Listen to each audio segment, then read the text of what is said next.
તો તમે આગળના વ્લોગમાં પાર્ટ 1 માં જોયું તે રીતે માતાજીની આરતી તો પૂરી થઈ ગઈ હતી, પછી માતાજીના પરચા ચાલુ કરવાના હતા એટલે બધાની પ્રિપેરેશન ચાલુ થઈ ગઈ હતી. માતાજી લાઈનમાં ઊભા રહી ગયા હતા.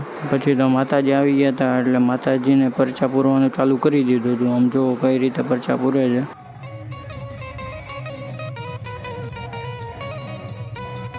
પહેલો પરચો પૂરો થઈ ગયો એટલે માતાજીના માતા પિતાએ પછી એને ઘોડીએ ઝુલાવવાનું ચાલુ કરી દીધું હતું.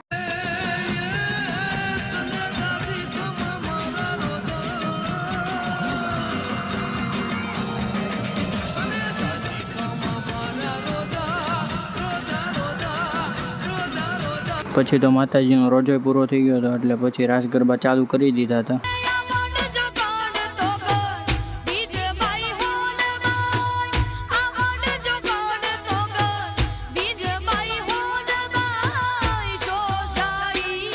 રાસ તો ચાલુ કરી દીધા હતા. પછી આપણે આપણા ભાઈબંધો હારે માતાજી હારે આપણે રાસ ગરબા લેવાનું ચાલુ કરી દીધું હતું. ત્યાં તો પછી મૌલિક કે મને વ્લોગમાં લઈ લેજે એટલે આપણે એને વ્લોગમાં લઈ લીધો કે એને કે હાલે કે ગરબા લેવાય વ્લોગ ચાલુ છે. પછી તો દીપો આપણે હારે રાસ ગરબામાં જોડાઈ ગયો હતો. પાટોત્સવ પતી ગયો એટલે બીજા દિવસે પછી હવન રાખેલો હતો. તો હવનમાં આપણે ગયા ને ત્યાં તો આરતી ચાલુ થઈ ગઈ હતી. તો આપણે પછી આરતીનો વ્લોગ લઈ લીધો ને આમ જો હવન કુંડ ગોઠવી દીધા હતા બધા. આપણે ગયા ત્યાં તો હવન પૂરો થઈ ગયો હતો. પછી ત્યાં તો પછી જમણવાર ચાલુ થઈ ગયો ને મેગી બધાને વેઇટરની જેમ છાશ આપતો. તો આમ જુઓ કંઈ નહીં, તો મળે બીજા મસ્ત મજાના વ્લોગ સાથે. ત્યાં સુધી બધાને અમારા જય શ્રી રામ, હર હર મહાદેવ. અને જો વ્લોગ ગમ્યો હોય તો કમેન્ટ કરી દેજો. જય ખોડિયારમાં.